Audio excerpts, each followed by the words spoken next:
Hello and welcome to another Spirit Island video. Today I'm going to be continuing my guide for my favorite spirit, Starlight Seeks Its Form. So last time I talked a bit about my opening, specifically the turn 1 of my opening, where I gain 4 minors and then prepare to gain a major on turn 2. But I stopped before going on about what I do after I gain the major. That's because there's actually a lot of different paths you can take depending on exactly what major you gain. Today, I'm going to be trying to break down all the different paths you can take depending on what major you get, how often you want to threshold it, how often you want to play it, how much it costs, things like that. And to facilitate that, I have sorted all of the majors into many different categories. So first of all, let's review last time what my opening was. So very simple, turn 1, place a presence, gain an energy, gain 1 from this, and then gain a minor and move a presence, covering up this spot forever. And just to be clear, these isolate markers I use to indicate which growth options I'm taking for this turn. So I place a presence, move a presence, and then I play Shape the Self Anew and Boon of Reimagining. And then on slow, I use my Moon Innate in order to gather a thing, maybe like this, maybe like there's an Explorer I can gather. And then I forget Shape the Self Anew, gain 3 energy, gain a minor. Tend to like prioritizing zero cost cards like these two, 4 element cards like Rolling Bog and Snagging Thorn, earth cards for the defend cards because they're powerful and just like powerful cards in general. Here I would probably take a Rolling Bog here just because it's 4 element. And then I will use Boon of Reimagining on myself, forgetting Gather, in order to gain 6 minors. Oh, sorry, I forgot to gain my minor for for the turn here, so I should have another minor. And here I would probably take like Call to Trade, seems excellent, and maybe another Defend with Confounding Miss, or like maybe the 0 cost with Sucking Ooze, yeah, something like that. Then that's my turn. Let's just say this is a random card. That seems like a fine card. One thing I like to have at least 1 of each element, and here I am missing that animal, but we'll get to that in a bit. Anyways, so that's what turn 1 looks like. And then turn 2, I gain a major. So, and very importantly, I gain this major as the first thing I do on turn 2 because I don't know what I'm going to do with it yet. So I will always gain the major for getting Boon of Reimagining always. So now let's take a look at all the possible different majors I could gain. So this is all of the majors in the game, including the Nature's Incarnate majors. I make no promises that I will. I'm not that experienced with all of the Nature's Incarnate majors yet, and like there are also some majors here that I'm not from the base game that I'm not like that experienced with because they're like not that appealing. But I will try my best to go over how each and every one affects your first few turns. So first of all, this category is the proliferation category. This is a very, very busted category. So this isn't really a tier list. Like, I'm not saying that like all of these cards are better than all of these cards are better than all of these cards, etc. And also these cards within this category aren't ordered. But I would say that if you see one of these cards, you probably should take it over most things. Like, I guess over here in this 2/3 cost Sun cards, there is Vigor of the Breaking Dawn, which is also one of the best cards in the game, and that you can make an argument for taking Vigor over one of the Prolif cards. But in general, these just accelerate your game plan so much, and that's because since we are always placing a presence on growth, but we're always only placing 1 presence on growth, just getting that acceleration really breaks open what we can do. I'm not going to go over too much like the specifics with these. Most of these, so a couple of these, so Unrelenting Growth and Indomitable Claim, these two just always proliferate you. You don't need to threshold them. And in fact, like the threshold is quite unimportant Like first of all, unrelenting growth, like they're both good thresholds, right? They both do quite a lot, but the important part is the proliferation. Unrelenting growth has a pretty hard threshold, so like probably shouldn't worry too much about it. And Indomitable Claim has a like easier threshold, and you're pretty happy hitting the 3 Earth. So like a lot of times you will hit the threshold, but like mostly the defend 20 is what you want anyways. The 3 Fear is just like added bonus. And sometimes you don't even want the threshold because you want Dahan counterattack. Either of these are pretty good, and both of them also come at the bonus of having Sun, and this is also true for bargains, which means that you're incentivized to take Sun on your tracks, which is nice when you have a very powerful major, and we'll see that as I get to the next categories. But Sun majors letting you justify taking 1 or 2 Suns on your track in order to get your Sun innate, which notably reclaims a card and gains you an energy, therefore letting you replay that powerful major turn after turn. That's very powerful. So yeah, usually you'll need to like commit 2 Suns to consistently hit this 4 Sun threshold, but if you have such a powerful Sun major, it is well worth it. So like, let's just take this as an example. So we start this turn with 4 energy. Let's say we got Indomitable Claim, forget Boon of Reimagining. Then I would probably, like, really the world's your oyster, you can do whatever. But when you have like a 4-cost major, I like getting this 2 energy here. And then since move 3 and reclaim 1 are probably not that useful, I probably just gain an energy. So usually my growth options will look like this. I will place a presence, I will gain an energy, and I'll gain the major on turn 2 because there's nothing to reclaim. I probably won't want to unlock this, there's a couple exceptions, but then I'll gain energy and I'll be able to play Indomitable Claim, and then Indom will also Indomitable Claim along with like something else, doesn't really matter, I don't need to threshold it. And then Indom will also unlock another element, or like maybe this element. Next turn I will reclaim Indom, play it again, and this 2 energy buffer should let me just play Indom as much as I need to be able to place 2 presents every turn while defending 20, and that will basically just win the game. Anyways, so that's an example with Indom. I'm going to flip these face down because it really doesn't matter what they are. More tricky are these 3, bargains, and I guess this one's only a single bargain. Bargains, bargain, and transformative sacrifice. So these 3 notably have a 3/2/2 threshold. This one, the 3 is just in the middle, but that means that they're going to be somewhat tricky to get your proliferation from.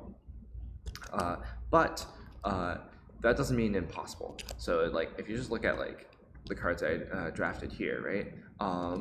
For example, I have a perfect element card right now for this Bargain of Coursing Paths not Sucking News, Call to Trade. So if a very important thing about Starlight is because you have these any elements and you have 2 card plays, generally you can match elements in order to get like a 2 threshold, so like earth, earth, water, water, right? And if you want a 3 threshold, you need to match the elements and also take an element on your track. So here I could take an air element and then play both of these in order to threshold bargains.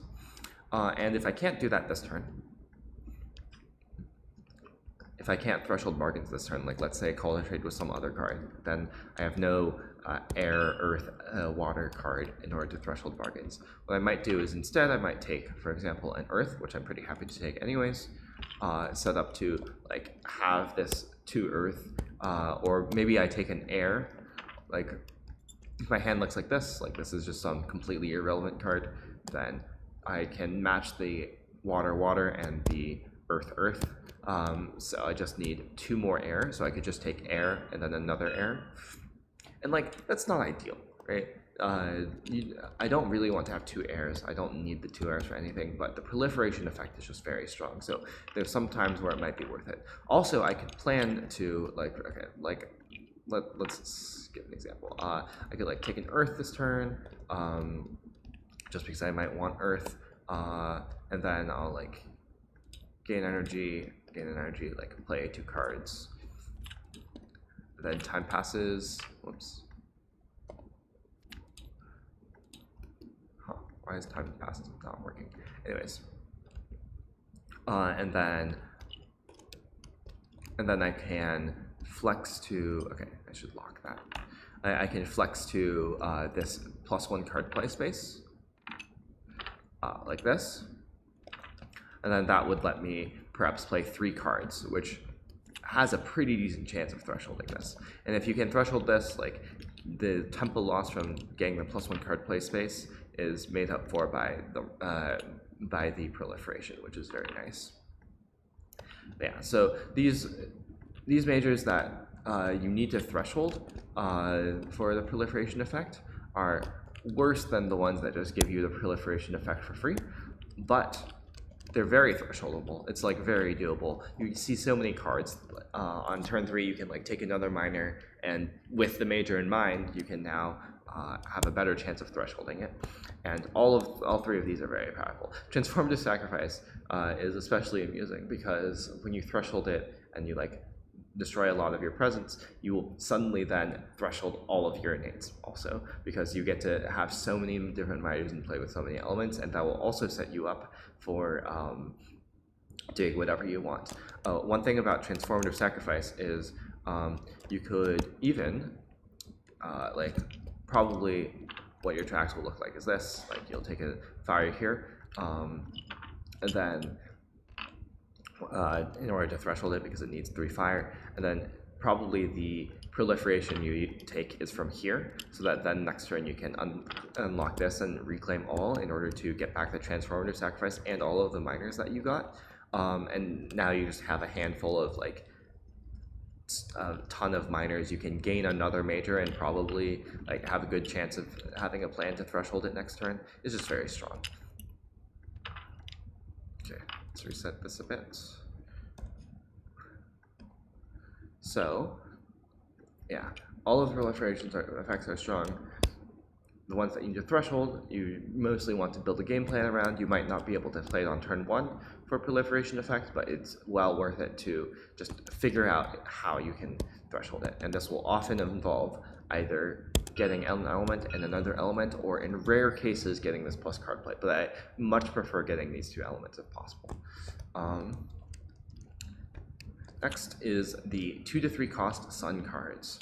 So these are all, I believe these are all of the majors that cost either 2 or 3 and have like a 3 sun or 2 sun threshold, and like they don't have a threshold that involves 3 of a different element, basically. And all of these are very good, both because like they're just good cards. If you like look at these are like well known as like pretty strong cards. They're all defensive, and defense is very strong in this game. Many of them care about Dahan.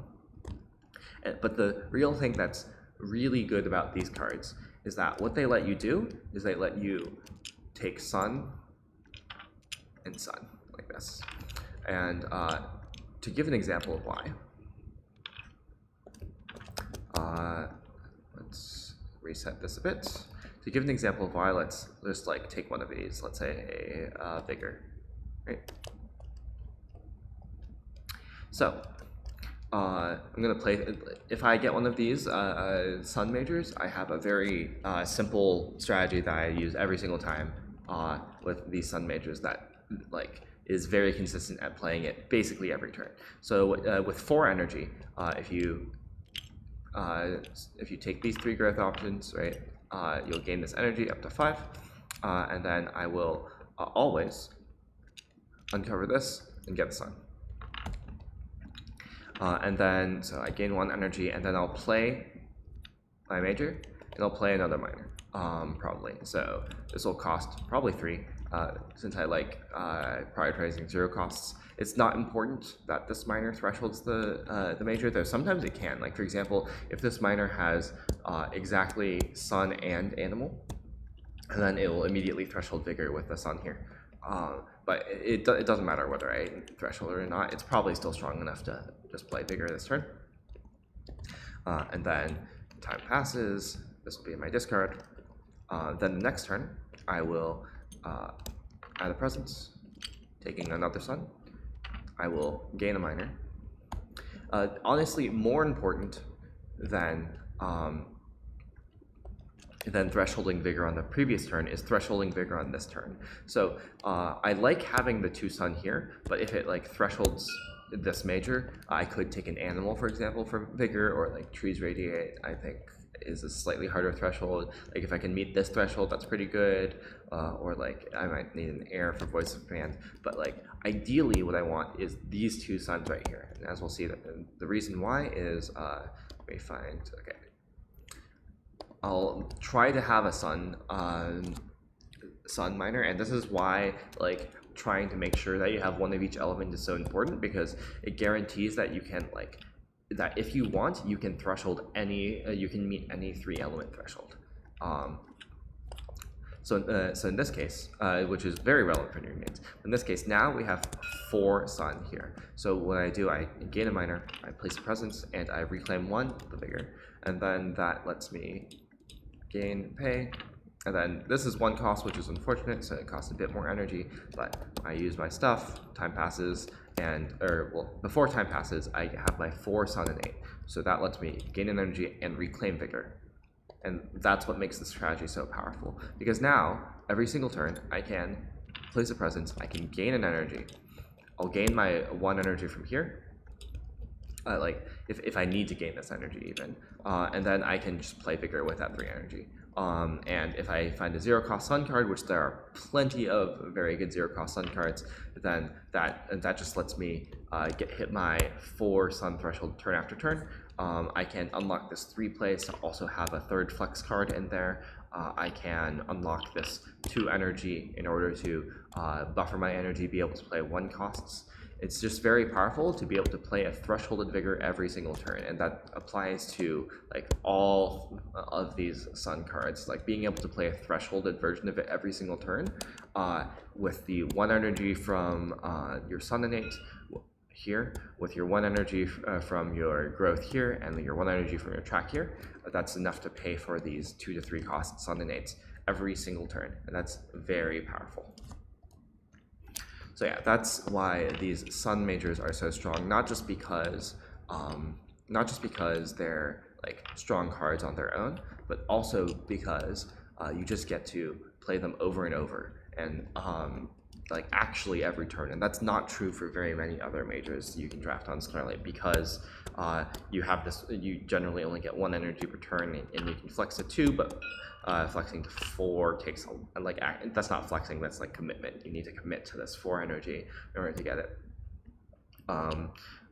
Yeah, so basically just the extra energy income from this is very strong. Also, it gives you the reclaim, which is roughly worth an energy, worth at least 1 energy, because like usually you want to take this reclaim 1 every turn to if you want to repeat the major, but with the sun majors you can just take plus energy instead. Okay, next up, the 2 costs. So if you're paying attention, there's actually a missing card here. That would be Unleash Torrent of the Self-Sown Essence, but I put it over here. I'll talk about it later. It's very different from the other 2 costs. So as you might expect, these 2 costs are actually fairly similar to the 3 cost sun cards in how playable they are, because or like how often you can play them. You can basically play them every turn, because like the extra income you get from the sun is very similar to, you know, having 1 less cost, except of course they're worse because they have they're generally less powerful. You know, they cost 2 instead of 3. They're still pretty good. Tiger's Hunting and Bombard are solid. I haven't played very much with Savage Transformation, but like can be pretty strong in Russia, for example. But yeah, I won't go over these for too much because they're not that interesting. They're just like solid cards. They cost 2, especially if you threshold them. They're very good, and you can threshold them pretty easily with their like 3 element thresholds. And I won't go into the energy income too much, but they generally let you go bottom track here, because you'll have enough of a buffer with your 4 energy from Shape Self New, and that's 1 energy per turn, so like you can play them for like 3 or 4 turns before you run out of energy, and at some point you can flex to this 2 energy as well. And also of note, when you finally go for this reclaim, which I often go for like after I get to the 3 place, but like the standard thing is to go element, element, 3 plays, and then go blank space with energy, element with energy to get the reclaim. Because once you get to 3 plays, then you need to actually start reclaiming. But yeah, these 2 costs are just like not very hard to play, and they're like fairly powerful. Probably going to be more powerful than like taking a minor. And you have the energy to support it with this 4 energy. Okay, next up, this is a very large category. This is 3 costs. Oops. So yeah, again, this is not particularly ordered, but like there's a lot of pretty good 3 costs here.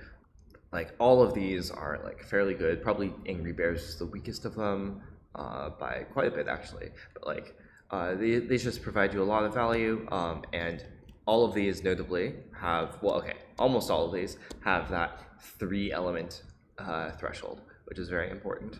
Of note, Sleep and Never Waken is actually, unless it's against Russia, this is probably the weakest because like you don't really want to hit this moon threshold because your moon innate isn't that good, though admittedly this combines very well with your moon innate because you get to gather 3 explorers.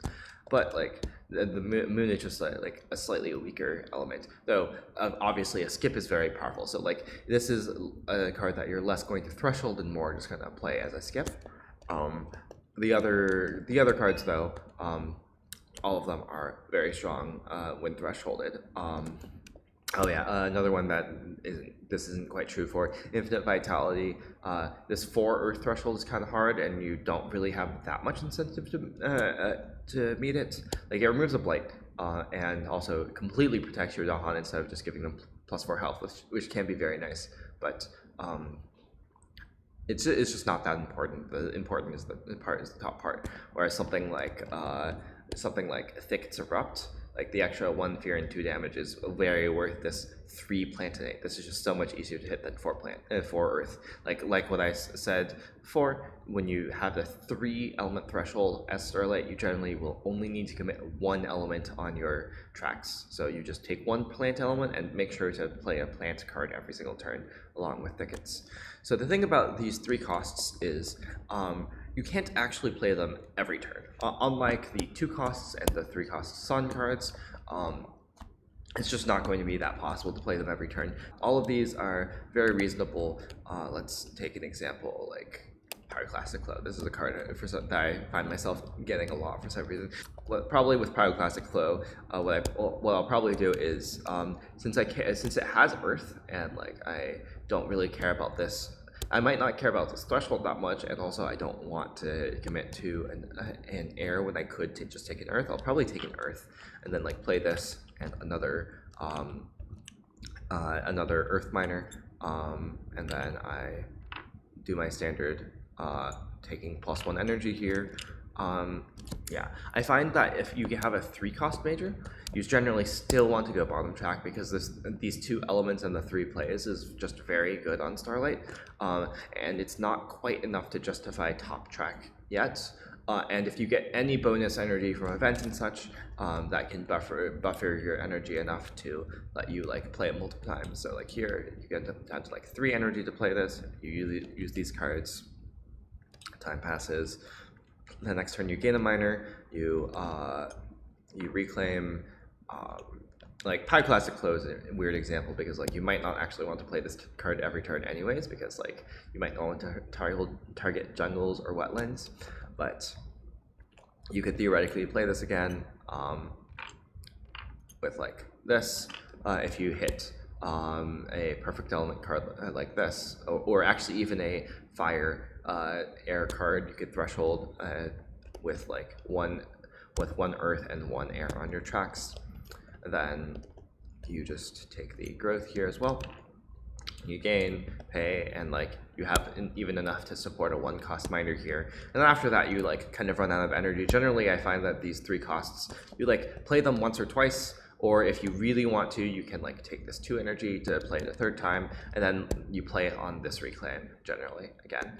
And that tends to be pretty strong, obviously depending on the 3 cost. If it's something that's actually very strong to play every turn, maybe something like Power Storm, for example, you might want to flex into this 2 energy and this should let you pay for it even longer. You can go 2 energy and then take the element. Though I do find that I like taking this element maybe as earth first very often, but yeah.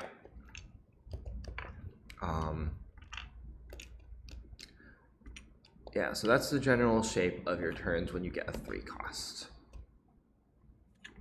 Next up, Sun.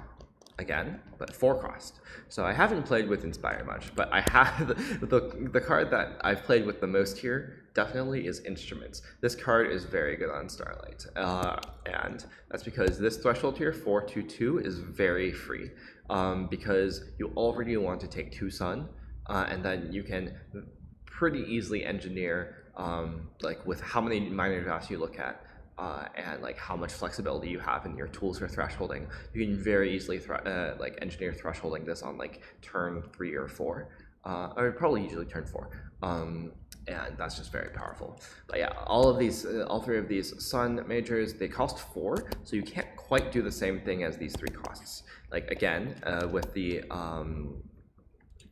Sun majors, let me reset a bit. You get 1 income from here. You get 1 income from here, and you get 1 income from here, and that pays for your 3 costs, but it doesn't pay for your 4 cost. And that's why I've grouped these separately from the 3 costs. So for as an example with Instruments, let's say I pick up this Instruments. Let's say I don't have any relevant cards in my hand, which actually is even true. Like I have a fire card, or I guess I randomly took this Savage Mob Beasts. But like let's say all of my cards are not great. And I think Instruments is the most important one to show this for, because it is both the hardest to threshold. Well, not actually. This Inspired release is actually harder to threshold, since the 3 water is actually a problem if you're also trying to go for 4 Sun. But this is like the biggest change between when you threshold it and when you don't, certainly. So generally what I'll want to do is I'll want to take Sun, and then take another Sun next turn. So I'll probably like play 2 minors here that have like reasonable effects. Maybe I'll play like with something like Instruments where I need to like commit elements to thresholding it and not play it immediately, probably to like save energy as well. And that's when I like playing Peace, because I'm not going to have much effect on the board if I'm taking a Sun here, and also not playing a major. And Peace helps me skip 2 Ravages, which can give me the breathing room I need to get to my strong major. Oops. So yeah, I'll probably take a Sun, and then I'll gain a minor and take another Sun. So like here you see we have this Sun Fire minor. That's like a pretty easy pick here for being able to threshold Instruments. And then the next turn, so here with 4 Sun, now we can play these 2 cards. Right. The important thing is to pick up like a Sun minor on your next turn to guarantee that you have a Sun minor. So we probably played like, okay, just to roll back a bit, on this turn we gain an energy from this growth, and then we play probably these, do whatever with that, and then time passes, and then we here take another Sun, and with this growth we gained a minor with this growth, and then we can either gain an energy or like maybe reclaim this. Also in this case probably Peace is forgotten, because probably we want the double ravage skip, and then so we can gain an energy, we can play these 2, and then this is unthresholded Instruments. It's pretty hard to threshold Instruments on turn 3, but it's like there are a couple like Sun, Fire, Animal cards, and if you get that, that's really busted, because now you can just threshold Instruments on turn 3 and just absolutely demolish the invaders. But even unthresholded Instruments is pretty good, and here that lets us play that while also hitting our 4 Sun innate. So then on slow we'll gain an energy and we'll take Instruments back, and then this will go to our discard and time will pass. And then now, and this is why it's so easy to threshold Instruments on turn 4, you can go to your 3 plays, you can gain a minor, and then like really any card here, like for any animal card, since we've already hit our since we already have a fire card. And like really, like it's really unlikely that none of these will have an animal, because I'll be trying, like generally, again, what I want to do is I want to make sure that I have like at least one of each element to be able to threshold things like this. But with this 3 card plays, I can take the card gain, I can take the reclaim 1, and I can take the place of presence, reclaim this, play these 2, play whatever animal miner I get. Like in this case, I could even take Scream Disease into the Wind if I really need it, even though this card is like fairly mediocre, and that just thresholds instruments here, as you can see. And it's just so easy with 3 card plays with 2 elements of your choice to threshold anything on Starlight. And that's like, again, what I find is the power of this opening. You get to flex however you want. You can still play the minor game with like taking earth here, taking water here maybe. You can still play that game, but you have the flexibility to go into these really powerful majors like instruments, or like something like Pent-Up Calamity, or like Vigor of the Breaking Dawn, all of these like Prolif majors as well. It's just a lot of flexibility. Games play out very different each game. It's very fun. So yeah, that's what I like a lot about this opening. Yeah, that's just the example for instruments. You can, like these 2, Sweeping the Sea is very easy to threshold. It's just a 3/2. So you can do a similar thing to these 3 cost stuns. Generally, basically, I guess the summary for these 4 cost stun majors is you can do a similar thing to the 3 costs, except delayed a turn. You just don't play it on turn 2. And you probably will need to play like Peace to keep yourself alive, and then you go then you get to 2 Sun, you play it, and then you can either if it's something that you need to threshold like with effort, like instruments, or probably inspire the release, like because of this 3 water, then you might need to go to this 3 card place first, or you can go to this 2 energy and then you can support it. Then you can start supporting the 4 cost major every turn. And obviously, like not all of these will want to be played every turn. I guess mostly not Sweeping the Sea will want to be played every turn. Instruments and Inspire, the release of Stolen Lands, is like actually both of those are fairly impactful to play every single turn. So yeah, let's reset this a bit and move on. So next is just the 4 costs. These vary a lot. So generally with these 4 costs without Sun, so you're not going to be hitting your Sun threshold. A lot of them can be fairly strong. Like for example, Paralyzing Fray here. This is a very strong card. Getting a skip and 8 fear every turn, that will just win you the game. So if you actually want to play a 4 cost every turn and it doesn't have Sun, what you'll need to do is actually rush down this top track. And this is something I feel like I don't see people do very much on Starlight. Like I feel like I've seen a lot of people go down this bottom track, but I think this top track is actually kind of underrated, because like if you gain a Paralyzing Fray, right? You don't, okay, this is an extreme example, but you don't need to like threshold this, right? You start with 4 energy.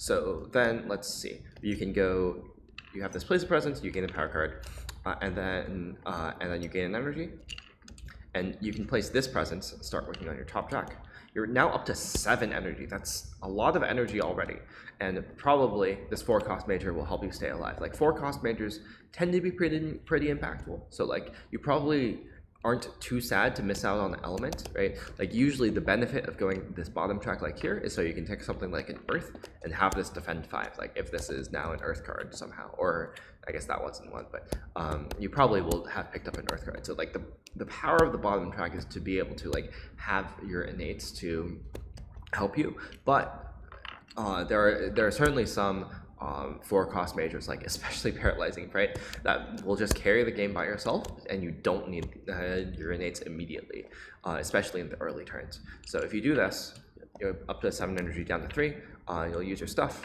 time will pass, and then the next turn you can place a presence. Now you unlock an element, so now you can probably threshold this major with also the minor that you gain from here. So you gain a minor, put in your hand, and then you can take the reclaim option, you reclaim Paraphyte or whatever your forecast is, and then you play these two. And again, the miner you played on turn 1 could be Peace. Here you actually only have enough energy to play a 1 cost and a 0 cost spread across these 2 turns. That should be mostly fine. And then here, like, I don't know, you probably take something that matches here to help threshold this. You pay, and then you probably spend 1 energy on Peace sometime instead of having both 0 costs. Sometimes you'll have both 0 costs and you'll be very happy. And again, this is why I like taking 0 costs so much, because like having these expensive majors, it's nice to have a 0 cost to pair with them.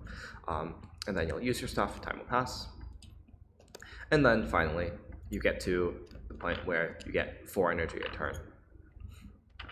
And then you can reclaim as well, gain another miner.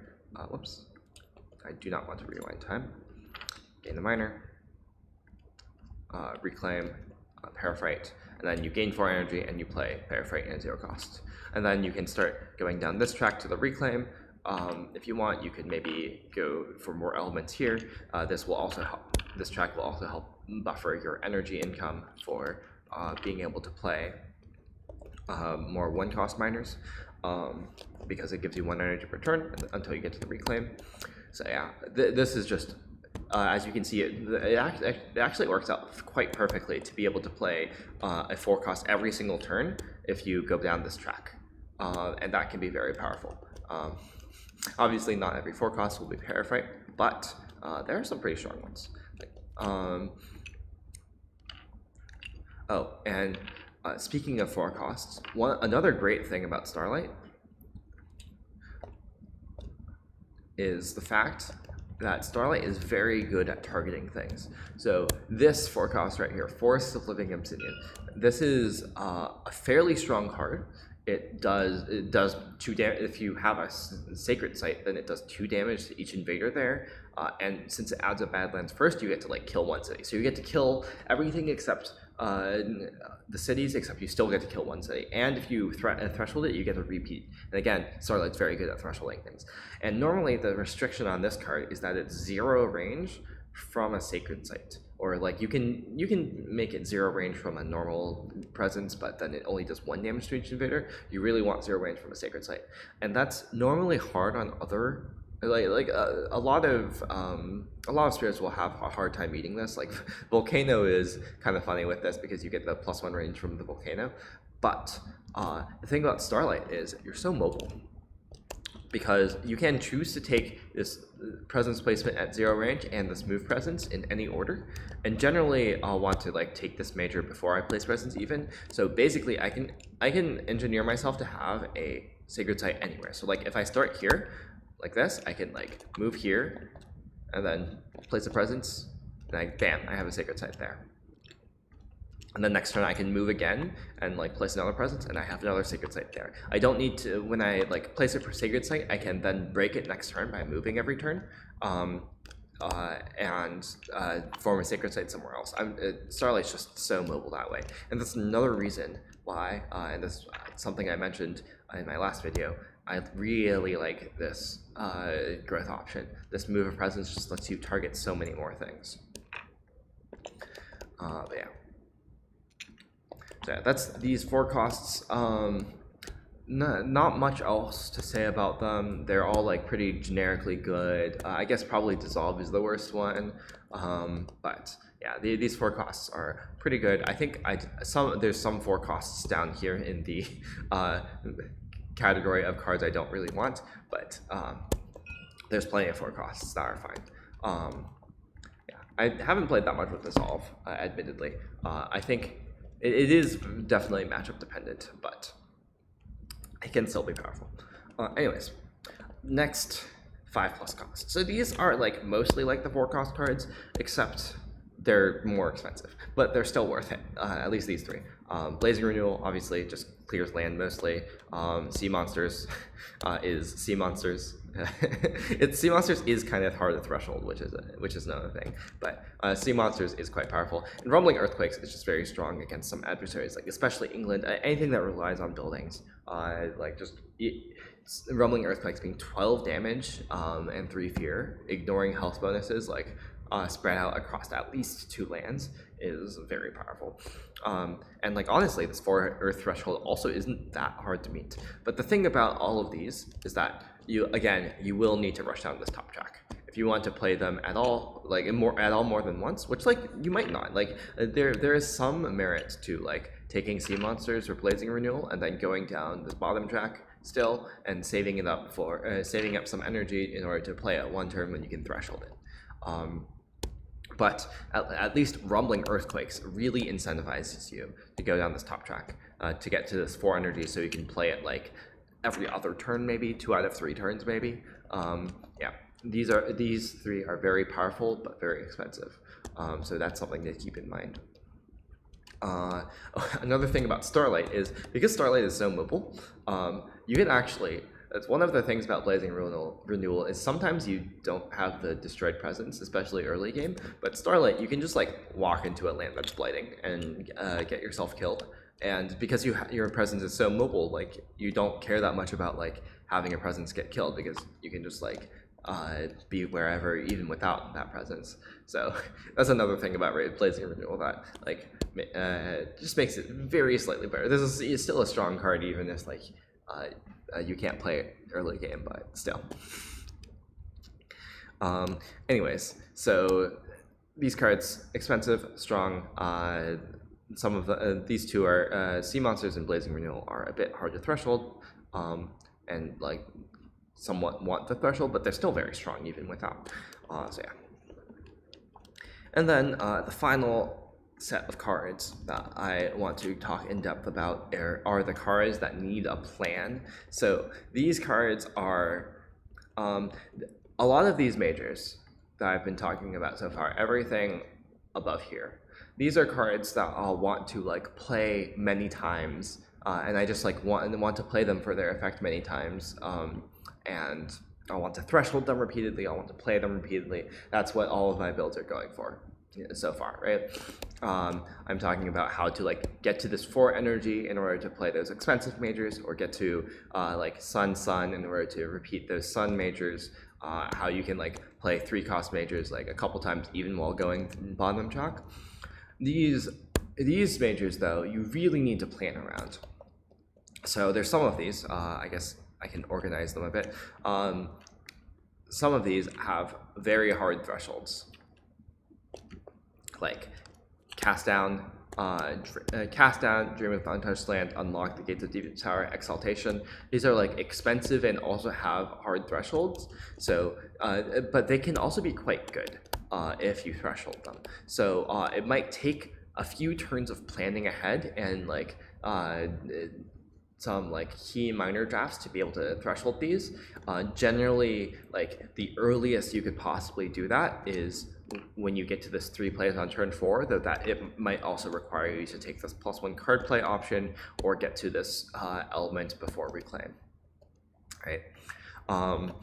So yeah, like Unlock, definitely you'll need 3 card plays to hit all of the all of the 2s. Like the math just doesn't work out to get it with 2 card plays. Even if you have a 4 element card along with it, you need 4 more elements, which is very hard to do without a 3rd card play.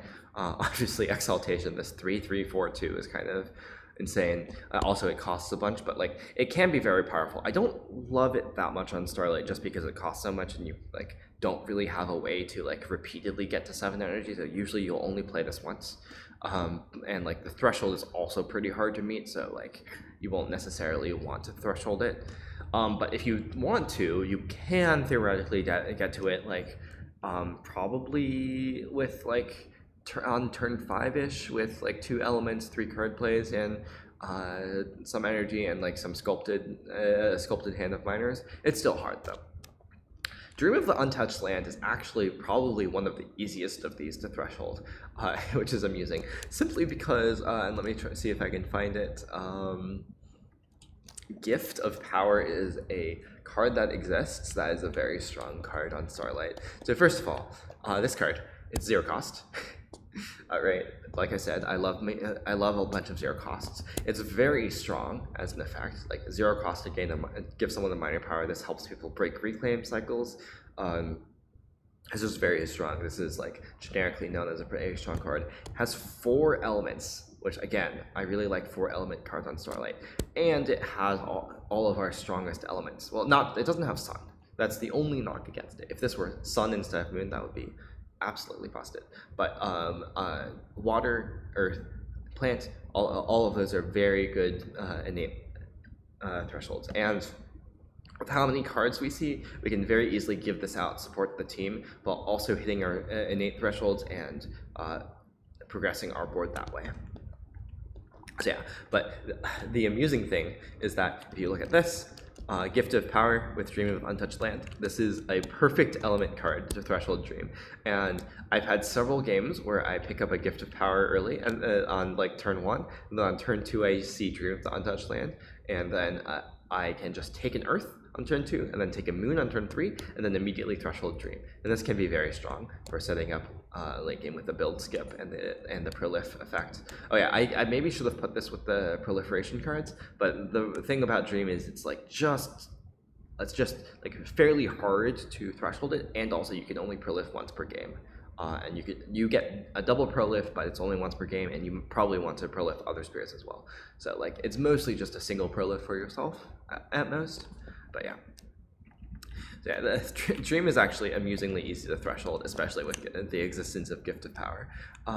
But yeah, this is certainly a card that you do need to plan around a bit if you don't have Gift of Power. And then finally, Cast Down. This is like, again, similar to Exaltation. I don't love Cast Down on Starlight. Like, you can certainly, you usually can only play it once, and it's very hard to threshold. Like with 3 card plays, you need to commit to Earth and Water, which admittedly are elements that you like anyways. But then you need a card that 2 cards that have Earth, Water, Moon, and Earth, Water, Sun, and that can be very hard. Or you need like a 4th card play. But you can plan around this if you get it early. You can theoretically make that your game plan. I don't love doing that. Usually there's a major that I like better. Like for example, I would take any of these Sun majors over Cast Down. I would take any of Proliferation, of course.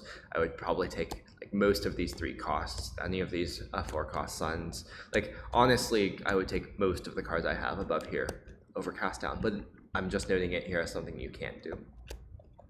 Then like, there's a couple cards here with Weave Together, Solidify, and Unearth a Beast of Wrathful Stone that like are definitely like powerful. You don't really need the threshold to make them powerful, but like they're more situational as majors, so these aren't ones that you'll want to play every single turn, but you'll probably want to play at least once or twice in the first like 5 turns. So they're fine to keep in mind, but like probably you won't want to play it on turn 1 or sorry, turn 2.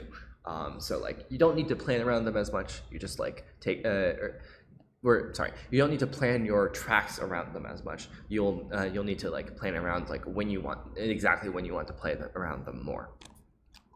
Entwined Power, I have this one here mostly because it has a 4 plant threshold, and this a very powerful 4 plant threshold. So you won't necessarily want to just play it on turn 2.